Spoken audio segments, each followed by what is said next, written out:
Natural animal habitats, such as Piedmont prairies, require care and conservation efforts to provide viable habitats for all types of animals and insects. In an effort to protect these lands, Triangle Land Conservancy practices prescribed burns to control growth and preserve prairie environments for all creatures. Without burning, eventually you're going to get old field succession. You're starting to get some trees working off the edges where it's shaded, the fire doesn't burn too hot. So without repetitive fire, it will eventually turn into forest. Fire would have been the natural process to keep fields open and keep grasses and herbaceous plants as the dominant plant type versus woodland. Fire is simply a disturbance process. So if you burn or you have an ice storm or a hurricane or any type of major forest change, you're going to benefit some species and you're going to manage against others. So a gray squirrel probably isn't going to like fire too much because he needs trees to live in. However, a meadowlark or a bobwhite quail or rabbits, any of that stuff, this is very good for them. So we don't need the whole Piedmont to be prairie, but we've got more forest land today. If you take out development, most of the open land that we have, Piedmont prairie is one of the most threatened ecosystems in the state. Managing wildlife habitat is key to a wholly functioning ecosystem.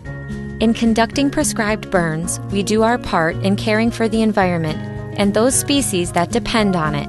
As we hit the southern line, we burned through a small plum thicket and we had a covey of about 10 birds of northern bobwhite quail fly out. This burn out at Temple Flat Rock is just a very good example how when you do the management and you provide the habitat, some of the rare wildlife that we don't have much of anymore will come back.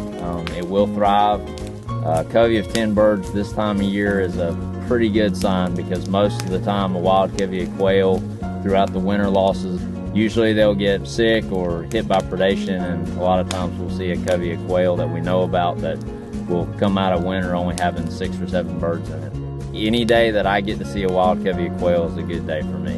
Both wildlife and native plant life flourish because of these critical activities. You can see there's a lot of green stuff already coming up after the burn for 2 reasons. One is we burned a little later in the season than we normally do, so the stuff was all ready to pop out.